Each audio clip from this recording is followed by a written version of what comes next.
Wabarakatuh. Waalaikumsalam warahmatullahi wabarakatuh. Alhamdulillahillazi anzala sakinata fi qulubil mu'minin.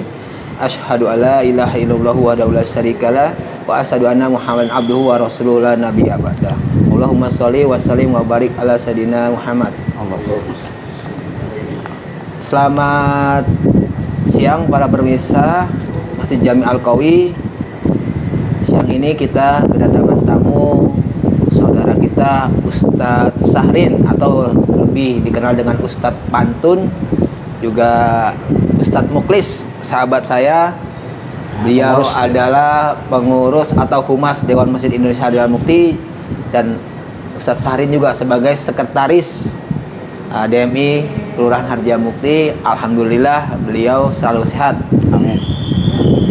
Mengenai khutbah tadi, biasanya Ustadz Sahrin tuh kalau dia mau ceramah, entah itu dia pembukaan di maulid, entah dia pembukaan itu dalam kata arti dia sambutan untuk pernikahan, dia tidak luput dan tidak lepas dari pantun. Nah, saya mau nanyakan kepada beliau nih, kenapa kalau itu kenapa khutbah itu tidak ada pantunnya? Kenapa itu, Ustadz? Terima kasih Pak Ustadz Tete yang kami hormati. Beliau juga selaku Ketua DMI Kelurahan Harja Mukti. Amin, amin. Pak Ustadz Muklis, ya alhamdulillah beliau juga hadir menemani. Alhamdulillah. Jadi alhamdulillah pada siang hari ini kita selesai melaksanakan salah satu kewajiban kita, yaitu sholat Jumat. Tadi Pak Ustadz Tete menanyakan ya, atau kenapa sih ketika saya itu berdakwah atau berceramah ataupun event-event lamaran ya, lamaran dan juga besan dan lain sebagainya, selalu menyelipkan pantun. Preambulnya, pembukanya lah. Dan ini dia menanyakan ketika sholat Jumat, khotib Jumat tidak pakai pantun. Awalan saya katakan beli kain katun dibungkus kertas. Cakep. Kertas ditaruh di dalam tas. Cakep. Pantun itu adalah ciri khas. Wah, Masya Allah. Yang nantinya akan tumbuh menjadi suatu identitas. Masya Allah, luar biasa. Ya, alhamdulillah. Jadi pantun itu memang satu seni ya, seni untuk meraih simpatisan atau biar supaya orang itu menarik dengan dakwah kita. Diantaranya adalah berpantun. Jadi ikon. Memang ikon ya. Jadi banyak ya pendakwah kita, penceramah kita yang ke mereka ini masing-masing mempunyai ciri khas. Ciri khas. Ada yang nyanyi. Qasidah. Jadi setiap berdakwah ada yang pakai lagu nyanyi, ada juga yang kiro. Ada juga yang berselawat ya. Ada yang berselawat, benar, ada yang berselawat. Nah, di sini berhubungan diantaranya saya ini punya basic berpantun.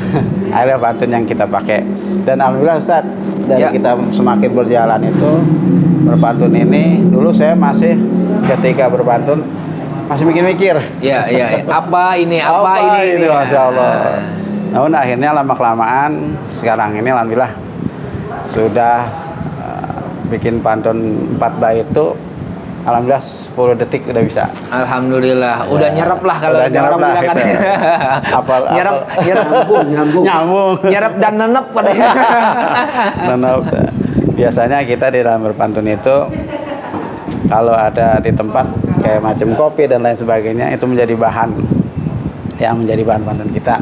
Dan intinya adalah menyisipkan pantun itu, kita berharap dengan pantun tersebut orang yang mendengarkan lebih menarik ya.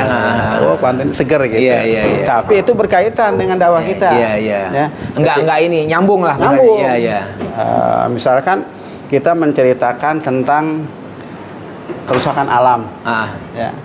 Di surat Al-Qasas ya. Iya, Al-Qasas Janganlah ya. kau berbuat baiklah kamu kepada manusia sebagaimana Allah berbuat baikmu, dan janganlah engkau berbuat kerusakan di muka bumi ini. Betul.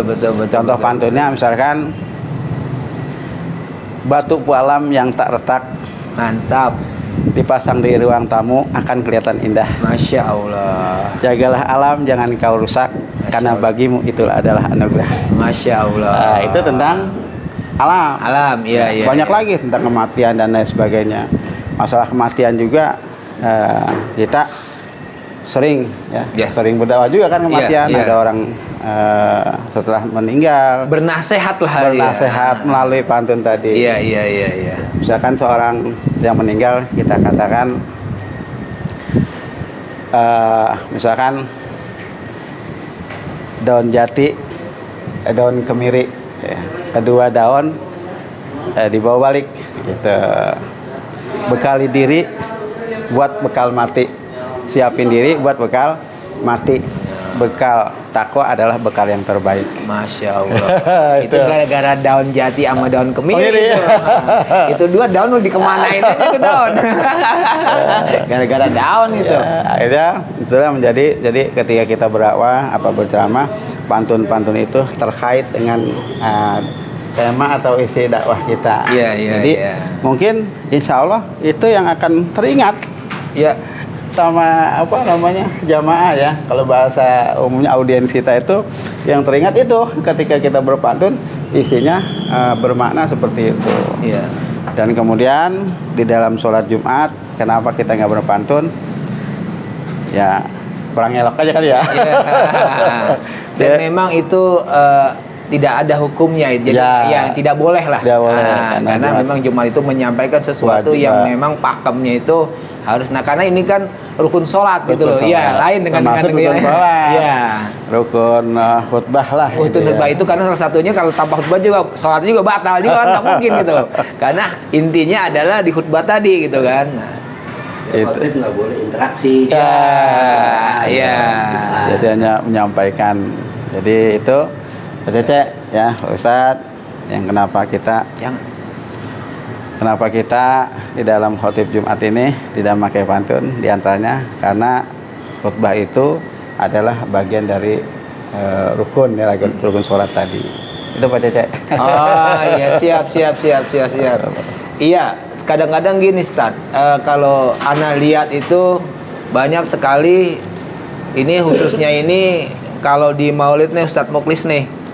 Jadi ketika orang menanyakan apa sih perilaku Rasulullah kan gitu kan. Nah, ini banyak kagak nyambungnya gitu loh. Jadi orang tidak menyebutkan Rasulullah itu seperti apa, dalilnya apa. Jadi yang dibawa itu hanya salawatannya aja. Jadi ini ngebias gitu loh.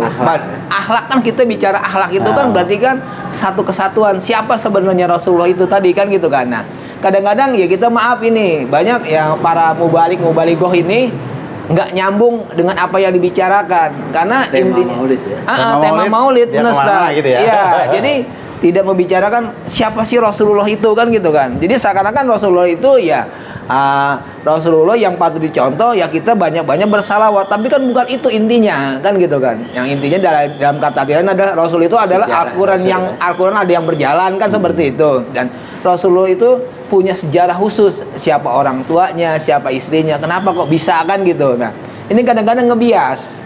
Nah ini juga kadang-kadang saya tuh nggak dapet inti dari itu gitu loh. Jadi kalau kata orang itu nggak nyambung lah, apa gimana ya Ustadz ya? Kurang nenep. Iya, nggak jejek lah gitu lah. Jadi percuma ya, semua juga orang juga bersalawat, tapi inti dari itu semua kan bukan itu gitu loh. Maulid jadi ngomongin orang ya. Nah, jadi ngomongin orang. Ini apalagi diindikasi dengan ada bahasa-bahasa politik segala macam. Lah jadi gibah kan nggak boleh. Padahal uswatun hasanah itulah di dalam itu. Perilakunya dia. Siapa kalau Rasulullah? Rasulullah sebenarnya Al-Quran yang berjalan. Nah sekarang kalau kita menggibah dengan orang, menjadi dengan orang lain, berarti kan tabrakan. Jadi nggak dapat gitu loh. Jadi yang saya lihat kebanyakan seperti itu. Nah ini cara menyampaikan gimana nih Ustadz Muklis nih? Bisa dari pandangan beliau nih. Silakan Ustadz. Ya gitu apa? Ya kalau aneh, kalau istilahnya untuk maulid terkait dengan, kalau aneh senang itu kalau maulid Satu ya bersalawat ya pasti kita kalau bersalawat Rasa itu kan rindu ya, rindu kita ya. rasa rindu pasti kan kita diawali dengan pembacaan rawi. Rawi itu adalah bagian dari sejarah Rasulullah kan. Kalau diakhiri dengan mahalul qiyam. Ya intinya cuma itu aja. Kalau mungkin sambutan mau izo asana atau ini ya itu kan bagian dari istilahnya pencerahan buat jamaah. Ya kalau ana maunya kalau untuk acara-acara begitu ya bagusnya kita bicarakan tentang sejarah Rasulullah. Jangan bias ke luar-luar. Ya mungkin masalah politik, masalah itu harus dikesampingkan. Dipisah ya kan. Ini kan karena kelahiran Nabi. Nah, kita harus tahu tadi yang antum bilang. Siapa bapaknya, siapa ibunya, Rasulullah dilahirkan di mana, bagaimana iya kan, prosesnya, proses kelahiran Rasulullah. Nah itu kalau Anda sukanya menganjurkan kepada pendakwah kalau kegiatan-kegiatan maulid atau apa ya lebih bagus kita membacakan sejarah Nabi daripada membias kemana-mana, begitu kira-kira Ustadz. Tidak lari atau tidak lari konteks ya, dari konteksnya Ustadz ya. Ya memang sih yang kita lihat rata-rata semuanya seperti itu gitu loh. Jadi inilah ada juga PR buat Ustadz Sarin juga, karena tadi yang saya lihat adalah dia khutbahnya itu tentang perilaku manusia gitu loh. Perilaku manusia kayak ini sama dengan binatang. Iya, sama dengan binatang kan gitu loh ya. Padahal kita dari kemarin itu sudah berapa kali kalau kita bisa hitung dengan jari itu maulid. Dan kita mengadakan maulid itu. Kan ini nggak nenep kan gitu kan. Bahkan si pelakunya juga itu orang ngerti dan paham agama pula kan gitu kan. Nah, ini kan nggak ya dalam bahasa Betawi nggak nenep lah gitu loh. Nggak inilah. Jadi istilahnya kaulan sadidanya nggak dapat, apalagi ushatun hasananya kan gitu kan. Nah ini karena ya perilaku manusia sama binatang jadi sama, cuman yang membedakan adalah dia bertakwa atau tidak kan, begitu itu jadi masalah kan gitu. Nah ini gimana pendapat Ustadz Syahrin tentang perilaku manusia yang untuk saat inilah, kita nggak bicara kemana-mana, kita melihat fenomena yang ada di saat ini di lingkungan kita, khususnya wilayah Indonesia lah. Yang katanya guru ngaji itu malah dengan pakaian serbannya pakai udang-udang hebat kan itu masa aduh tanggung jawab berarti apa yang dia pakai dia nggak ngerti. Iya, nah ini kalau kita bilang kata orang Betawi jarkoni Ustadz ya, ngajar nggak lakonin. ini kacau gitu loh. Masya Allah, luar biasa. Ini juga ya kita juga tolong apa sih ya, kita coba pencerahan seperti apa Ustadz, pengalaman yang memang ada di lingkungan. Kita juga ingin tahu apa sih ininya apa sih nextnya yang akan kita lakukan, dan mungkin teman-teman sahabat juga mungkin ingin mendengarkan sedikitlah arahan-arahan yang lebih baik lah. Monggo silakan, tafadhol Ustaz. Ya, terima kasih. Tadi Pak Ustadz Cece, Pak Ustadz Muklis ya mengatakan beberapa kali kita melaksanakan maulid, bahkan ratusan ya mungkin ya. Dari kita mulai mengenal maulid sampai sekarang ini bisa ratusan ya. Iya. Jadi ada satu pantun juga nih. Ya. Masjid di Harjamukti berwarna-warni. Tergabung di dalam satu wadah MUI DMI. Masya Allah. Maulid bukan saja hanya sekedar seremonial. Akan tetapi kita harus mencontoh akhlak Nabi yang terpuji. Masya Allah. Nah, jadi di dalam kita di sini ngobrol-ngobrol juga. Tadi kita kita dengarkan apa yang saya sampaikan lewat khutbah Jumat. Ya, kita ngumpul di sini mengambil sembako kudu ngantri. Nah, cakep itu. Dibawa balik buat anak bini. Nah, kita kongkok tapi juga mengaji. Alhamdulillah. Untuk mengambil hikmah dari kehidupan ini. Masya Allah. Masya Allah. Jadi yang sering, kenapa saya bawakan tadi itu khutbah? Jadi sebenarnya saya sudah niat dari awal itu kan mengemukakan tentang proses kelahiran Nabi. Ya. Kemudian juga ada tiga akhlak Nabi ya, yang bisa kita contoh buat dakwah kita. Betul. Namun begitu beberapa hari saya ngelihat fenomena di masyarakat kita, Ya, ya, ya. terutama di mana saya kita lewat, terutama anak-anak, itu omongannya Masya Allah. Udah kalimat-kalimat yang luar biasa. Melebihin dari umur ya. Iya, maaf ya. Jing gitu. Babi, dolok. Nah, itu ya, ya. kata-kata yang luar biasa. Bahasanya kata-kata kebun binatang lah, katanya gitulah. Nah. Jadi kita nggak bicara lebih santunnya, kita anggap aja bahasa-bahasa kebun binatang yang keluar kan boleh itu. Hal-hal seperti ini sudah dianggap biasa di masyarakat kita. Coba lihat, masyarakat nggak ada yang ngomel. Iya, iya, iya. Ya kan? Orang tua apapun nggak ada yang ngomel. Gitu. Kenapa? Karena hal itu dianggap sebagai suatu hal yang suatu hal yang biasa. Jadi hal yang bukan tabu ya? Bukan yang tabu. Makanya mereka menganggap itu biasa dan akhirnya dibiarkan. Dan yang si pelakunya, si anak-anak ini berbuat demikian, dia enjoy aja. Karena apa? Karena itu udah nggak ada arahan lagi. Mereka berani berbuat demikian di muka umum, itu udah nggak tabu lagi gitu. Nah, terus tadi sempat disinggung juga sama Pak Ustadz Cece tentang perilaku orang yang justru melindungi, Betul. yang justru dia itu membimbing, Harusnya mengayomi. harusnya mengayomi, tapi dia berbuat justru sebaliknya. Nah, makanya tadi pada akhir khutbah saya bilang di situ ada penanaman atau penumbuhan rasa tanggung jawab di dalam berdakwah. Rasa tanggung jawab dan dakwah. Baik. Ya, ya. Di garis bawahi, karena apa? Kebanyakan kita, mohon maaf, ini nggak semua ya. Ya. Kebanyakan kita, ketika kita berdakwah menyampaikan sesuatu hal yang baik, itu habis dakwah kita lepas, Iya. plong aja, Ya. udah dakwah. Hanya sebatas Sebatas. menggugurkan kewajiban. Kewajiban. Iya. Nah, setelah itu, tapi nggak berbekas dalam dirinya. Iya. Ya, dia berbuat semaunya. Dia bilang yang penting dakwah udah bagus. Ada satu hadis Nabi, barang siapa mengarahkan suatu kebaikan, kemudian orang tersebut melakukan kebaikan, apa yang kita berikan kepada dia, maka pahalanya akan mengalir pada orang yang Amal kebaikan. jariyahnya tadi. Ya. Padahal itu bukan sampai situ. Iya. Dan dia juga akan dituntut ya tentang apa yang dia sampaikan, apa yang dia bicarakan. Di akhirat akan dituntut. Iya. Nah, itu kalau orang sudah menanamkan hal seperti itu, maka ketika dia berdakwah, sesungguhnya dia bukan menunjuk ini satu buat orang, 4 buat dirinya. Betul. Gitu. Jadi ketika dia menyuruh sesuatu kebaikan, dia nyuruh dirinya sendiri. Iya. Nah, itu maksudnya seperti itu. Kalau orang Jawa bilang ada keris. Iya. Keris kan ujungnya satu tadi. Iya. Tapi bengkok. Bengkok. Nah, yang ke kita berapa itu? Iya, 7, ada 9, pokoknya pokoknya deh ya. Iya, itu makna kita yang kita harus ambil hikmahnya. Nah, kemudian hal ini juga kita bisa terapin tadi saya bilang di keluarga kita. Ketika kita mendakwahi anak kita, tapi kita tidak melakukan, apa jawaban anak? Iya. Bapak aja dulu kan gitu.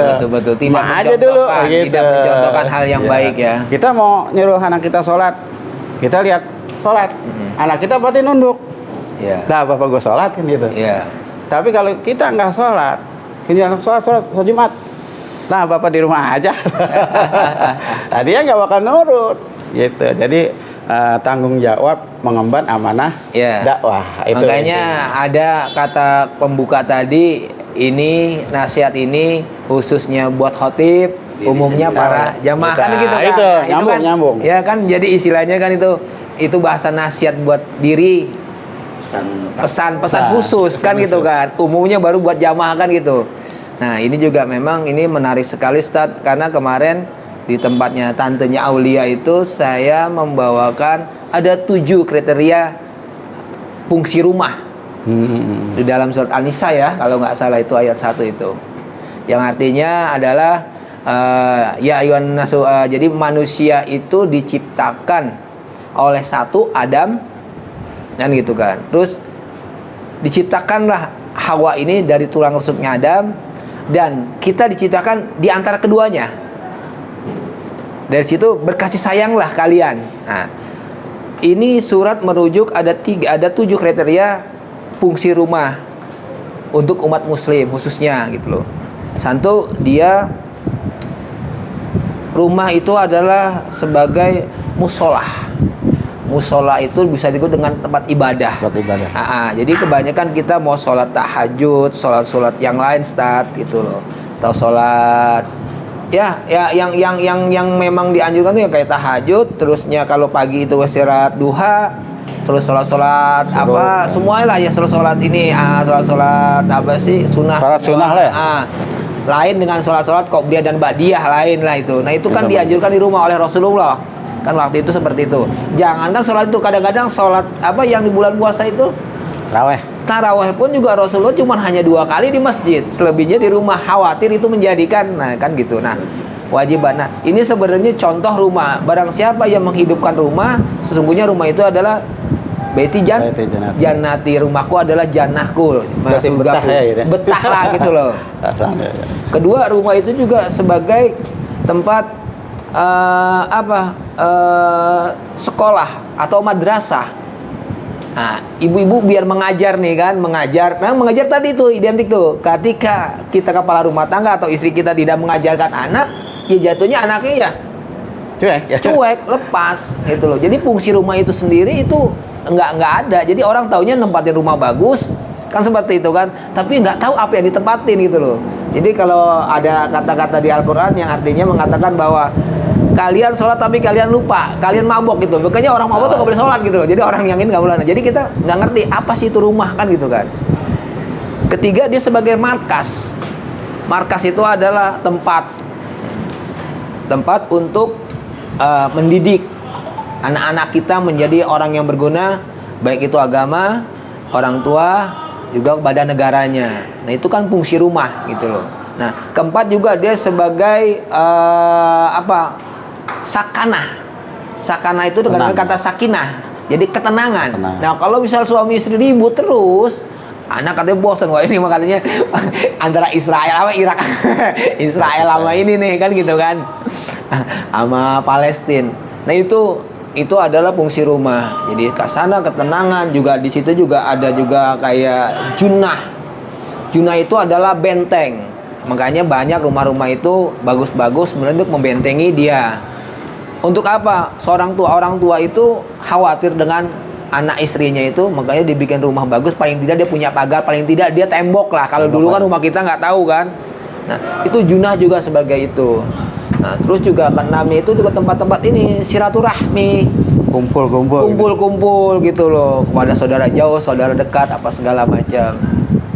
Jadi ini ibaratnya memang tadi mendidik tadi gitu loh, mendidik benih-benih yang ada.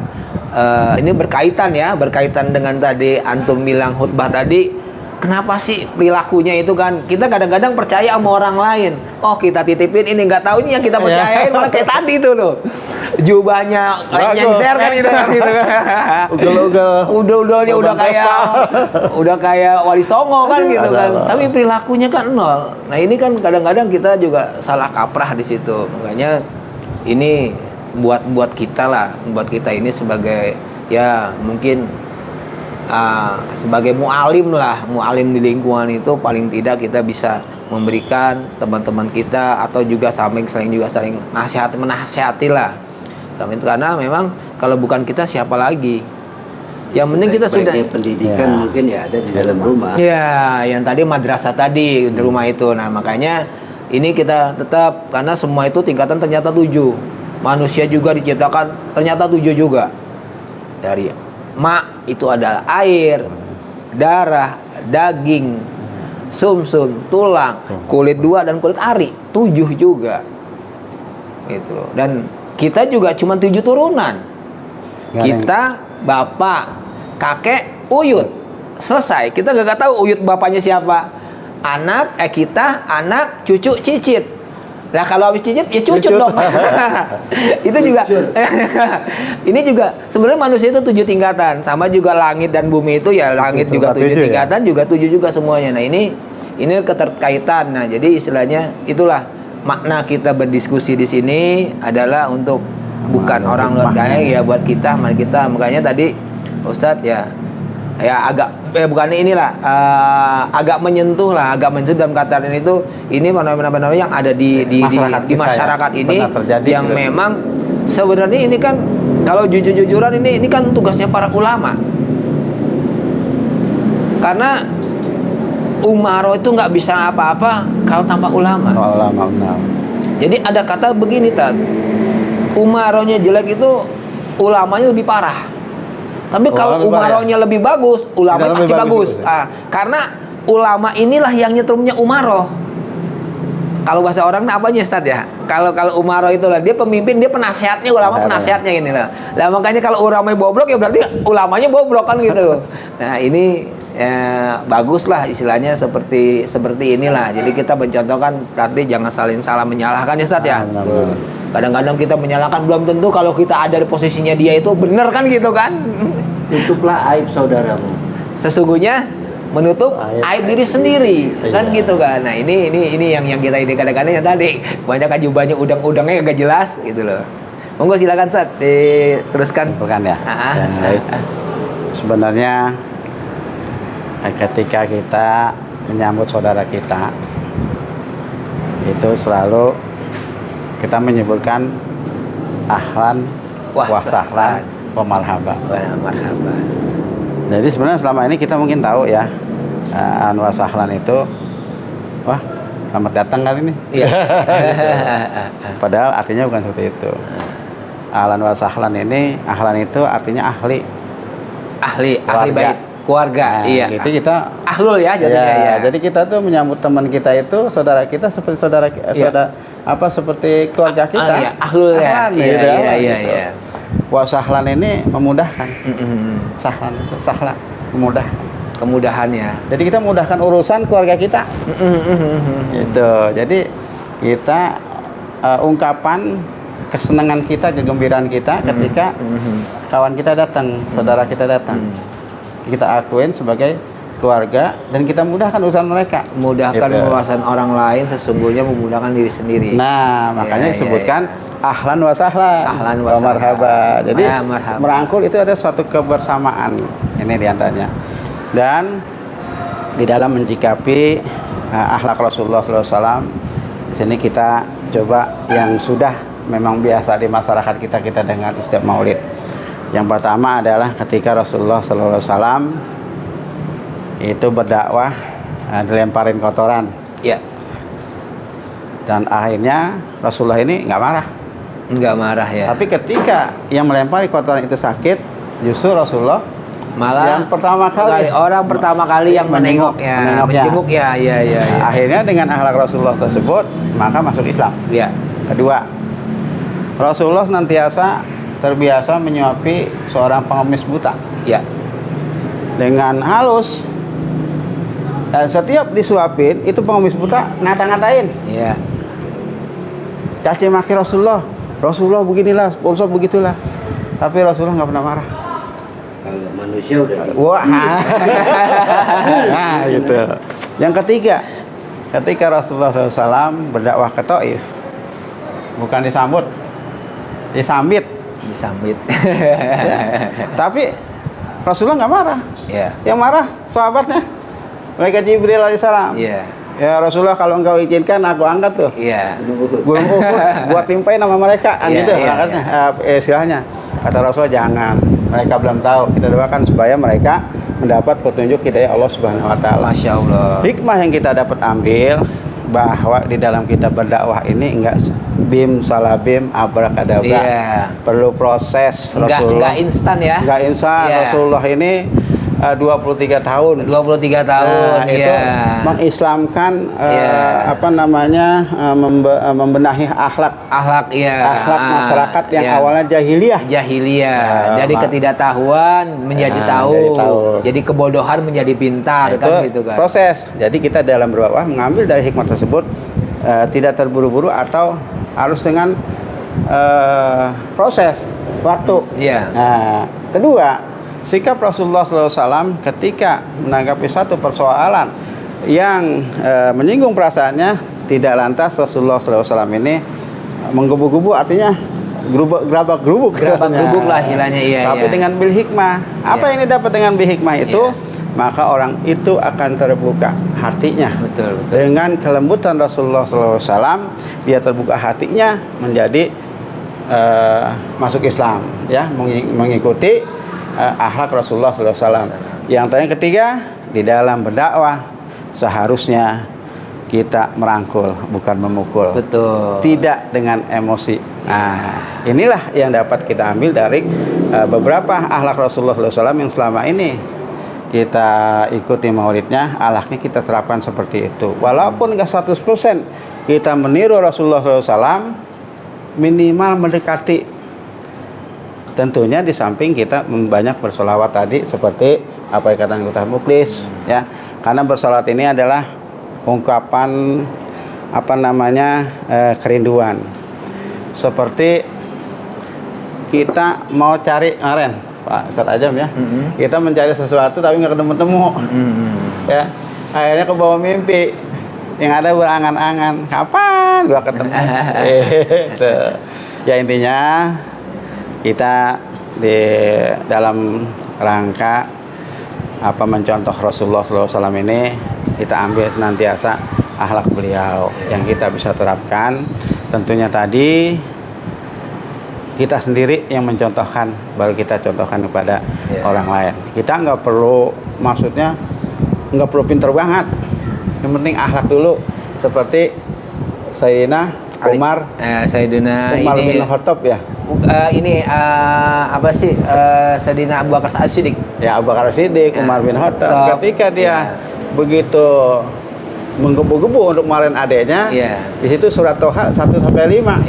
Kemudian dengan Aisyah, dengan itu akhirnya itu Umar, kasus Umar. Akhirnya Sayyidina Umar ini luluh, dan luluh dia langsung mendekati Rasulullah, mengambil Rasulullah, dia menyatakan masuk Islam. Nah, setelah itu dia nggak harus jadi ustadz dulu. Dia langsung berdakwah kepada teman-teman yang masa itu memang sama sekali dari nol tentang agama Islam. Dia pun demikian. Artinya ini bukan tugas para ustadz kiai, tapi juga kita, khususnya di dalam keluarga kita, di dalam lingkungan kita yang terdekat, itu keluarga, dan juga RT, RW, terus dah masyarakat. Dan kita ini adalah wadah DMI ini. Betul. Wadahnya pemersatu umat. Dan jadi sebagai mujahid juga pejuang. Pejuang bukan buat berantem, pejuang untuk mempersatukan umat, kan seperti itu. Masa ya? Iya. Kan seperti itu, berjuang. Apa tuh? Perjuang umat. Udah perjuangan umat. Ini untuk perjuangan umat ini kita pantunnya apa ya? Nanti dibikin dulu. Jadi ada ini yang saya tangkap tadi, memang kita ini kan semua muslim lah pasti akan bicara perilakunya Rasulullah uswatun hasanah. Kalau saya lihat itu, saya secara pribadi melihatnya angkalah naif, terlalu naif kita ngikutin Rasulullah. Satu sahabat aja kita ikutin, itu luar biasa. Luar biasa. Nggak usah ngikutin Rasulullah gitu loh. Rasulullah itu udah manusia yang tidak ada salahnya gitu. Sahabat ya? Sahabat ya? Salah satu sahabat aja coba. Utsman. Kalau mau jadi Sayyidina Ali, ya Sayyidina Ali aja. Sayyidina Ali itu adalah manusia yang paling cerdas, kan gitu kan. Hafalannya luar biasa. Apa yang dia hafal? Setiap masalah Sayyidina Ali yang memecahkan. Manusia paling cerdas. Jadilah manusia yang cerdas, kan gitu kan. Nah kalau kita, ya saya bilang, kalau Rasulullah terlalu naif banget ya, udah hebat banget orang ditimbukkan kagak ini, kan gitu kan. Sama dengan Pak Umar dia berdakwah dar, tapi hatinya lembut. Bro, orang keras ya? Keras dia. Siapa yang gak kena, orang malaikat takut, kan begitu kan. Itu Umar tuh saking galaknya tapi lembut hatinya, kan gitu kan.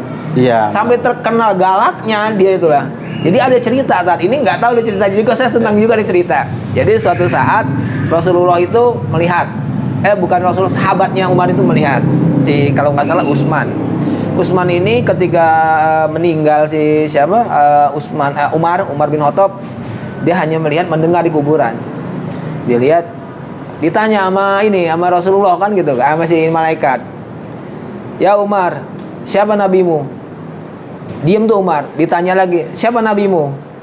Tanya lagi kan Umar, siapa nabimu? Emang kamu gak tahu? Saya ini sahabat paling dekat. Malaikat tadi katanya begitu katanya. Itu saking itunya. Jadi si apa ini Ali ketawa. Saking galaknya malaikat juga diomelin gitu loh. Tapi kenapa ya? Karena memang itu hatinya sangat lembut gitu loh. Terus juga bisa mencontoh kita ke Utsman. Orang yang kaya nggak sombong tapi tawadu. Sampai sekarang nih hartanya Masya Allah. Sampai sekarang. Sampai sekarang itu triliunan itu. Makanya nggak ngimpi lah, jangan ngimpi lah sebagai Rasulullah. Sahabatnya kita ambil gitu loh. Kan enak itu loh. Kalau kita mau ngimpi mau jadi akhlak yang Rasulullah, ya kita harus punya 4 sahabat tadi. Siapa Utsmannya kita cari, tipikalnya siapa Umarnya, siapa Sayyidina Alinya, siapa Abu Bakarnya, kan gitu. Ya, saya bilang terlalu naif, saya bilang itu. Kenapa? Satu aja salah gitu kan. Satu aja kita dapat tuh, itu udah luar biasa Ustaz. Itu loh. Jadi istilahnya ya ini hanya sebagai preambul lah ya. Nah, saya juga mengatakan udah hebat juga. Ada juga beberapa juga yang menjadi pertanyaan saya itu ketika ada beberapa orang yang menyatakan bahwa dia pernah bertemu dengan Rasulullah. Nah, ini pertanyaan saya mungkin boleh dikatakan gila, boleh dikatakan logis. Kenapa? Karena saya belum pernah ketemu Ustadz Sarin. Tapi ketemu Ustadz Sarin itu ketika ngeliat di YouTube. Wajar ketika saya ngeliat mukanya, pasti saya ketemu dia di dalam mimpi. Nah ini Rasulullah kita nggak tahu nampaknya, dan tidak boleh digambarkan logikanya. Terus orang mengklaim bahwa dia ketemu dengan Rasulullah. Itu gimana caranya itu? Sedangkan maaf, saya punya guru almarhum Abangda Bonang. Dia Al-Hafiz, dan ketika suatu saat itu dia ketika sholat di dalam masjid apa segala datang yang mengaku adalah Rasulullah. Dia tidak bisa. Kalian itu jin. Ada yang bilang kan enggak, ada hadis yang mengatakan tidak ada orang yang bisa menyerupai apapun karena Rasulullah seperti itu. Tapi yang jadi masalah kita nggak pernah tahu Rasulullah seperti apa kan gitu. Ini kan banyak ini. Nah, inilah ini versi tanyaan gila tapi gitu. Tapi logis. Saya nggak pernah ketemu Presiden Soeharto, tapi saya tahu ketika di TV, bentuknya itu, ya itu. Nah, ini gimana ini cara menyikapinya? Ya ini sih mungkin ya, ini intermezzo aja, cuman pertanyaan gila ini kadang-kadang muncul gitu loh. Kok bisa gitu? Jadi khawatirnya orang tersebut itu malah menuhankan Rasulullah. Jadi bukan mengikuti kenabiannya, ke Rasulullahnya malah menuhankan. Rasulullah 23 tahun, 22 tahun, 2 bulan, 22 hari Al-Quran diturunkan oleh diamar Rasulullah. Itu waktunya. Makanya orang nyebut 23. Tapi jedahnya cukupnya 22 tahun, 2 bulan, dan 22 hari. Nah itu. Jedahnya nah itu ya? Iya itu detailnya seperti itu. Nah itu Al-Quran diturunkan. Allah menurunkan Al-Quran melalui malaikat diturunkan kepada Rasulullah. Kan seperti itu. Jadi yang saya khawatirkan sama kayak Nabi Isa. Dituhankan. Ini kayaknya siriknya kecil gitu loh. Halus tapi Nah, anak kekhawatiran seperti itu Ustaz. Jadi ya Allah, jangan sampai ini Nabi kita yang kita cintai ini jadi malah orang menuhankan gitu loh. Ya tadi maaf, Anda bukan yang enggak, ini salawat tuh wajib. Innallaha wa malaikatahu yusholluna 'alan nabi, itu jelas. Terus setiap saat itu kita di dalam di dalam sholat itu berapa kali kita membaca sholawat? 2, 1 berarti 9 kali. Asyhadu an la ilaha illallah, asyhadu anna Rasulullah, itu salawat, dan itu tidak bisa dipungkiri kan gitu kan. Nah, ini kan salawat seperti apa? Mungkin salawat sanjungan ya. Itu boleh. Tapi yang saya lihat ini maaf kebanyakan juga kita orang semua anak-anak muda ikut Maulid Nabi tapi subuhnya kesiangan. Nah, ini juga repot juga nih Ustaz. ini gimana nih? Ini juga jadi masalah PR juga nih. Jangan kita suka tapi kita malah yang wajib kita biar yang sunnah kita bilang yang sunnah itu jadi kita wajibkan, yang wajib malah jadi kita sunnahkan. Nah ini gimana? Ini pertanyaan gila saya ini yang sampai saat ini saya lagi berargumentasi tuh dengan diri lah gitu loh. Tapi jangan ini lah. Tapi kita cuma hanya diskusi aja. Jadi gini Pak Ustadz Muklis, ketika kita mendambakan mimpi ketemu Rasulullah SAW,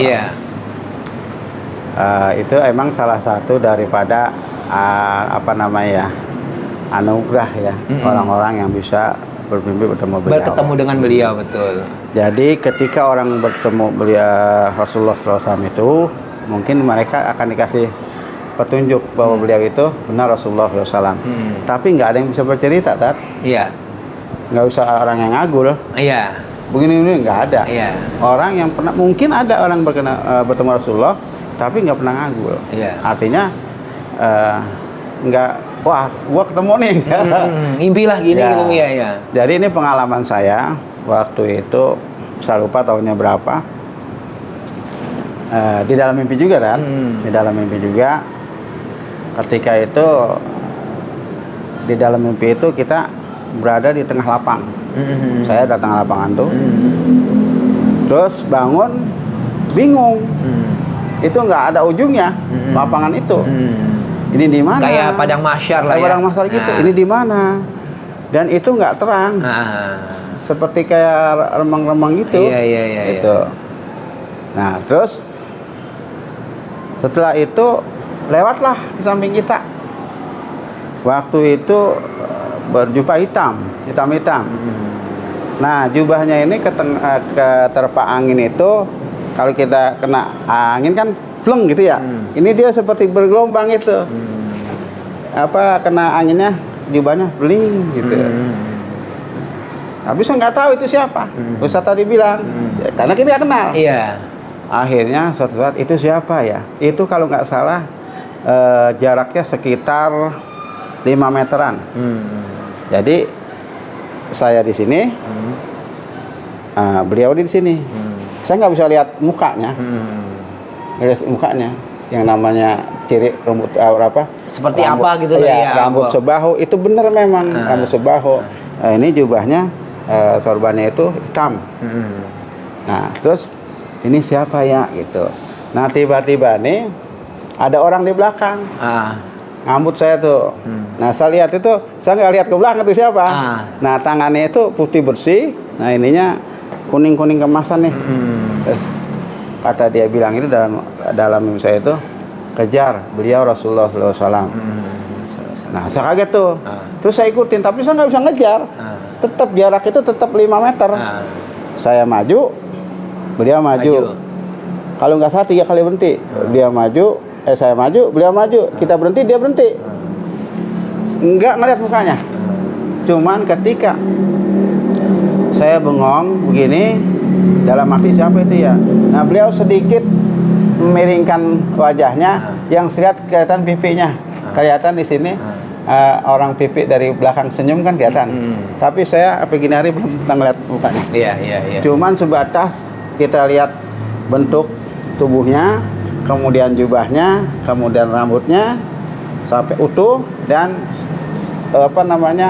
urat senyum di pipi. Nah, waktu itu saya bangun, kemudian juga pas jam 3 itu saya sholat tahajud. Siangnya saya nanya sama guru, nama Kiai Abdul Mukti. Terus di antara beliau, insya Allah Ustadz itu benar, karena Ustadz nggak dikasih lihat mukanya. Kalau Ustadz dikasih lihat mukanya, nggak bakal bisa cerita, kata beliau. Bagaimana nggak bakal bisa cerita? Keduanya, dan itu memang kita dijaga tadi seperti Ustadz bilang, menuhankan. Artinya diri kita merasa suci karena sudah bertemu dengan Rasulullah. Makanya Ustadz dikasihnya cuman senyuman dari belakang. Insya Allah itu ada benar. Dan itu berkaitan tadi itu, kita nggak ketahuan, nggak kenal, belum ngelihat gimana mau melihat kan gitu kan. Ya ini kan juga cuman ini keterangan dari orang yang ada di belakang kita. Itu kesimpulannya itu bisa mimpi ketemu Rasulullah, ya kan? Iya. Cuma itu orang-orang yang jadi hal-hal impian terpilih. Rasulullah itu mungkin orang yang terpilih. Itu aja. Jadi Mudah-mudahan pertemuan kita ini ya Ustaz ya, nanti Ustaz tutup, pertemuan kita ini bermanfaat ya. Jadi ke taman kota pergi berjualan, Amin. duduk Mantap. di pinggir nungguin pembelinya. Mantap. Pertemuan kita bukan suatu kebetulan, Masya Allah. melainkan sudah ada takdir darinya, insya Allah. Mungkin itu aja Ustaz. Ya, baik. Terima kasih Ustadz Harin, terima kasih Ustadz Muklis. Pada siang ini kita berbincang-bincang bukan untuk bicara gibah atau membicarakan politik atau membicarakan orang lain. Ini kita mengambil hikmah yang ada di saat-saat ini sekarang gitu loh. Jadi kita perlu banyak harus mawas diri ya Ustadz ya.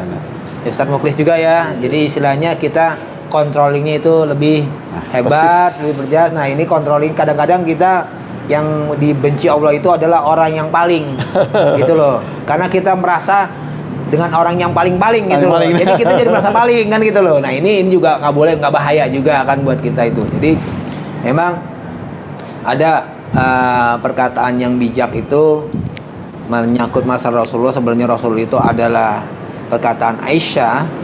Rasulullah adalah sebenarnya Al-Quran yang berjalan. Jadi hanya orang gila yang mengingkari kebenaran, tapi lebih gila lagi Al-Quran benar-benar nyata adanya diingkarinya. Masya Allah. Sama karena Rasulullah sebenarnya adalah Al-Quran. Jadi setiap kita baca Al-Quran kita sudah bertemu dengan Rasulullah. Karena apa? Itu yang dia ya umati 3 kali dia bicara itu. Makanya sahabat Utsman dia saking takutnya kehilangan Al-Quran, karena Al-Quran itu kalau dulu itu tala ya, baca kujiping lah kalau kata orang dulu lah. Tapi sekarang harus ditulis gitu loh. Ditulis karena tidak semua orang punya kemampuan Iqra. Iqra itu baca alam, baca didengar itu Iqra. Tapi tidak semua orang punya kemampuan Iqra.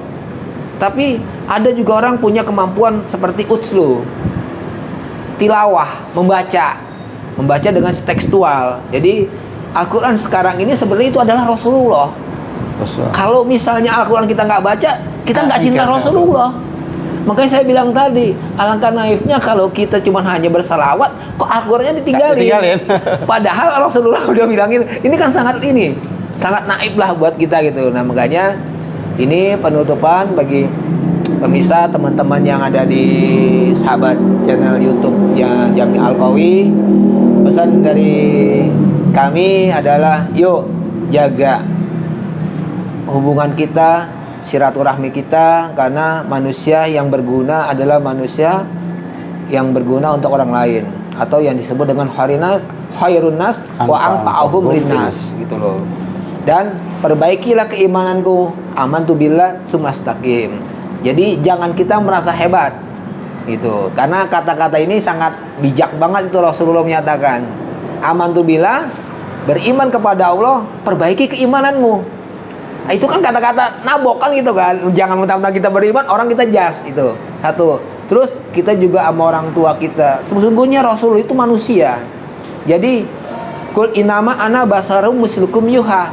Hai katakan Muhammad, Tuhan kamu dan Tuhan mereka itu sama. Jadi Bashar itu adalah tingkatan manusia keempat.